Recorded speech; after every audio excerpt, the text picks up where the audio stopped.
Chaque année, c'est la même. À chaque année, on se retrouve dans des situations aussi compliquées avant d'arriver en fin de saison. On n'arrive jamais à se qualifier tranquille. Et cette année, c'est la même chose. Olympique de Marseille, Lille, ou plutôt Lille, Olympique de Marseille, dimanche soir 20h45, stade Pierre-Mauroy. C'est un match crucial. Et il y a beaucoup d'enjeux. Et je vous dis la vérité, les statistiques ne sont pas de notre côté. Salam alaikum à tous, bienvenue sur le Registar. On va parler aujourd'hui du match, de l'avant-match de l'Olympique de Marseille contre Lille, demain, dimanche, au stade Pierre-Mauroy. Un match crucial, un match très important et un match où les enjeux sont importants. Comme vous le savez, et comme je mettrai le classement, l'Olympique de Marseille est deuxième avec 58 points. Lille est troisième, quatrième maintenant, puisque Nice a gagné vendredi soir contre Reims 1-0. Donc Nice est passé troisième avec 57 points. Donc Lille est quatrième avec 56. Et il n'y a que 2 points d'écart qui séparent ces équipes-là. Et comme vous n'allez pas venir d'une autre dimension, vous savez que les matchs sont à 3 points. Donc c'est la merde. C'est compliqué de fou. Lille, c'est une équipe qui n'a perdu que 2 fois chez elle depuis le début de la saison. Et c'était contre Paris en septembre. Ensuite, une énorme série d'invincibilité. Et contre Le Havre, il y a quelques mois, il y a un mois ou deux, si je ne me trompe pas, de manière un peu surprise, parce que Le Havre a fait un des matchs les plus incroyables. Et on rappelle que Le Havre est un relégable. Donc ça en dit long sur cette performance. Ensuite, nous, l'Olympique de Marseille, on arrive, globalement, on devrait être la meilleure équipe à l'extérieur. Ben non, parce que depuis 2025, on est, je crois, la pire équipe de Ligue 1. Et sur les 5 derniers matchs, on est à 4 défaites à l'extérieur de suite. On a perdu contre Reims, on a perdu contre Auxerre, on a perdu contre PSG, on a perdu contre Monaco. Autant vous dire que les performances de l'OM en ce moment, à domicile, ça peut aller, mais à l'extérieur, c'est catastrophique. À l'extérieur, c'est une perte de confiance, une perte de couilles, excusez-moi du terme. C'est ce qu'on voit de semaine en semaine. Maintenant, il y a ce stage commando qui est appliqué, qui est fait en ce moment à Rome, et qui va peut-être mener à de meilleures performances, hein. Ça dépendra évidemment de ce que feront les joueurs, mais les stats, comme je vous dis, ne sont pas de notre côté. Si Lille gagne ce match-là, Lille passera deuxième, peu importe le résultat, parce qu'avec 56 points, ils passeront à 59, donc deuxième, peu importe le résultat de Monaco, qui est à 55. Pour Lille, c'est l'occasion de confirmer sa bonne série en ce moment, de valider cette saison qui, pour moi, est réussie, hein, vu ce qu'ils ont fait en Ligue des Champions. Et surtout, c'est l'occasion pour Lille de enfin pouvoir passer deuxième du classement, parce que je crois qu'ils sont pas allés deuxième depuis le début de la saison, et surtout d'essayer de valider encore une fois une qualification en Ligue des Champions. Et ce serait logique parce que De Zerbi l'a dit, je vous mettrai la déclaration, et moi je le pense aussi, et je l'ai dit dans mes vidéos par le passé, Lille pour moi est l'équipe la plus complète, la plus solide du championnat après le PSG. Et les performances en Ligue Champion, et le fait qu'ils soient encore dans la course en Ligue 1, pour moi le démontre parfaitement. Autre stat qui est importante, Lille est la deuxième défense de Ligue 1. Si je ne me trompe pas, après 31 buts ou 32 buts encaissés seulement. Il n'y a que le PSG qui fait mieux. C'est aussi la deuxième équipe avec le plus de clean sheet en Ligue 1. 11 clean sheets cette année. Il n'y a que Lens qui fait mieux avec 12 points. C'est vous dire que cette équipe-là, ouais, elle ne blague pas. Elle arrive en force contre l'Olympique de Marseille. Elle arrive avec des armes, elle arrive avec de l'assurance, elle arrive avec une certaine sérénité et une certaine confiance face à nous. En tout cas, chez eux, je parle bien, parce que je pense qu'à l'OM, ça aurait été différent. On a vu qu'on a joué contre eux en Coupe de France et en championnat. C'était pas non plus, on va dire, une domination de Lille. C'était un match très serré entre les deux équipes. Nous, par contre, l'OM, on est la deuxième équipe, j'ai dit à l'extérieur, mais bon, en ce moment, c'est catastrophique. 4 défaites de suite à l'extérieur, je le rappelle. On est la deuxième meilleure attaque de Ligue 1. Mais surtout, on reste, comme j'ai dit, sur 4 défaites de rang. Et Lille, pour terminer sur les stats, ou en tout cas être plus précis, Lille est invaincu contre nous. Lille est invaincu contre l'Olympique de Marseille depuis 5 matchs. Et encore, si je dois encore préciser, depuis 2022, et si je dois préciser encore chez eux à domicile, Lille est invaincu contre l'Olympique de Marseille à domicile depuis 2020. 5 ans, frère. 5 ans invaincu. Quand je vous dis que la performance de ce match-là, elle est trop sous-estimée, pour moi, c'est un des plus gros chocs de l'année en Ligue 1, de par les enjeux, de par le contexte et de par les deux équipes. Donc ce match-là est très intéressant. Et franchement, la vérité, il faut vraiment qu'on les tape parce que ça va être compliqué de pouvoir aller en Ligue des Champions si on n'arrive pas à gagner ces matchs-là. Et l'Olympique de Marseille, depuis des années, depuis que je suis l'OM, on sait toujours que ces matchs-là, en général, soit on flop, soit on fait des grosses performances, mais en général, c'est compliqué. On n'arrive pas à assurer, on n'arrive pas à trouver une certaine stabilité contre des Lille, contre des Monaco chez eux. On n'arrive pas à avoir une régularité, ou plutôt à être bon dans les grands matchs. C'est ce qui fait la force des grands clubs. En tout cas, l'Olympique de Marseille l'a perdu. Et là, c'est l'occasion, avec le nouveau projet, avec ce que Benassia et Longoria nous vendent, d'enfin casser cette dynamique. On passe désormais au face-à-face. D'un côté, on a Jo David, 16 buts en Ligue 1, 4 pas décisifs en 29 matchs. Je ne vous présente pas Jo David, c'est un mec qui, sur les 3 dernières années, avec Lille, toute compétition confondue, il est à minimum 20 buts, 25 buts. L'Olympique de Marseille est dessus, hein. Je pense que vous avez vu la nouvelle que j'ai émise dans le débrief du dernier match. L'Olympique de Marseille est dessus.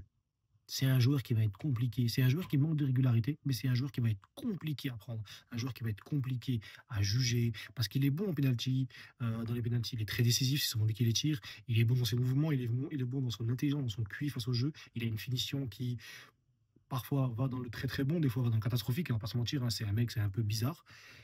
C'est vraiment pour moi un top attaquant de Ligue 1, un joueur que je kifferais voir à l'OM. Mais bon, pour moi, pour attirer un mec comme ça, il faut dans ces matchs-là, on montre qu'on est capable.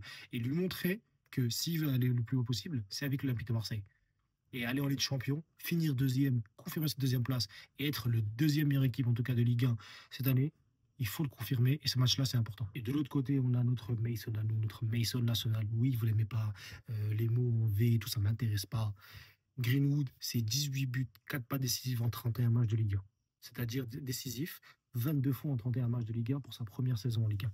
Oui, c'est pas la première ligue, oui, c'est pas la Liga, la Bundesliga, je vois les arguments venir. Mais les mecs, c'est ultra décisif. Et comme je l'ai dit, autant ces matchs ne sont pas bons de la première à la 90e, mais il est décisif. Il te met des lucarnes, il te met des buts, il te met des dribbles, il te fait des passes d'ess. La semaine dernière, le but de Gouiri, c'est lui qui met un très bon centre, même si Gouiri met un retourné exceptionnel. Mais c'est lui qui met le centre. Qu'est-ce que tu veux lui dire à ce moment-là? Tu peux rien dire à un mec comme Greenwood. Et quand tu vois la statistique, quand tu vois Joe David contre Greenwood, c'est pas le même poste, mais ce sont les deux leaders offensifs, les deux leaders techniques et sûrement les deux top joueurs. Maintenant, il y a un deuxième face-à-face que peut-être certains ne mettront pas en avant et que moi je tiens à mettre en avant. C'est Benjamin André contre Rabiot.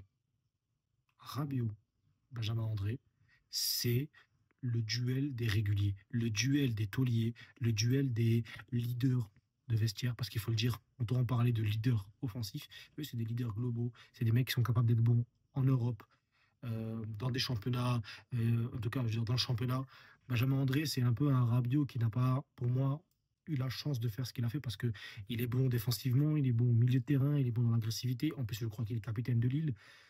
Pour moi, ce duel-là va être très important parce que c'est deux joueurs différents, c'est deux joueurs qui sont décisifs par moment et pas tout le temps. Rabiot, même si pour moi, je pense que Rabiot a un ascendant hein, son pédigré, de par ce qu'il a fait dans sa carrière. Mais pour moi, Benjamin André Rabiot, c'est le duel des réguliers, c'est peut-être le sous-duel, le duel dans le duel de ce match-là. Et au niveau des blessés et des suspendus, parce que là, c'est une petite rubrique rapide, Lille possède 5 blessés, dont Segrova qui est blessé, et évidemment Diakité, lui qui n'est pas blessé mais qui est suspendu. Diakité qui nous a mis un but, rappelez-vous, au match aller lors du 1-1 à domicile, dans le match où on avait fait un super match, je trouve, mais c'est Diakité qui est marqué. Et Diakité, c'est un cadre défensif, c'est un cadre tout court, une pépite de ce club-là qui depuis 3 ans est un titulaire indiscutable. Donc c'est important le fait de savoir qu'un mec comme Diakité et un mec comme Zegrova sont pas là. Ça limite les possibilités de Lille, notamment offensif et défensif, car comme je vous ai dit, c'est la deuxième meilleure défense du championnat après Paris. Ben évidemment, on a un Blanco qui joue pas, on a que 2 blessés. Hein. Mais par contre, on a un Luis Felipe, je le répète encore une fois, et je le dis autant de fois qu'il veut, il ne sert à rien. Ce mec ne sert à rien. Il est venu, il a joué une mi-temps ou à peu près 30 minutes contre Paris. Depuis, toujours blessé. Depuis janvier, il sert à rien. Il reste 3 matchs championnat. Il n'a apporté aucune certitude, aucun intérêt, aucune régularité.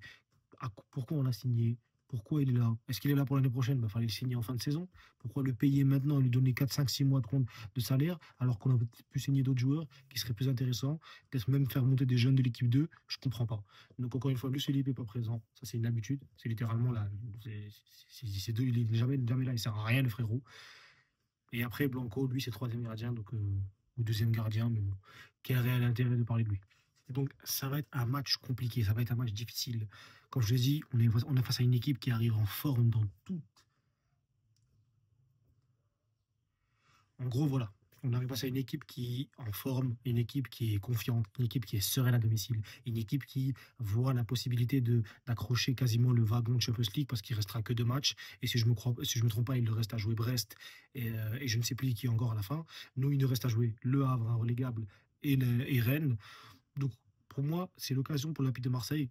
On en parle toute la saison de enfin confirmer. Et pour moi, c'est le match qui va déterminer si tu es capable d'aller en Champions League, si tu es capable de faire quelque chose et arrêter cette incessante déception à chaque fin de saison où on arrive au monde des choses. Mais lorsqu'il faut faire et réussir les matchs contre les adversaires directs, on perd. On a perdu à Nice, je le rappelle. On a perdu à Monaco et on a perdu à Paris. On a perdu contre tout le top 5 qu'on a affronté à l'extérieur. Là, à Lille, contre l'équipe qui paraît être la plus forte chez elle qu'on a affrontée après Paris, c'est l'occasion de mettre un grand point d'exclamation, un grand point d'exclamation et de dire définitivement, on est l'OM, on est là, on va jouer en Champions League et on mérite cette deuxième place. Sur ce, abonnez-vous, mettez en commentaire, donnez-moi votre pronostic, parce que j'en fais très très peu, ça m'intéresse pas trop, et on parlera de tout cela après le débrief.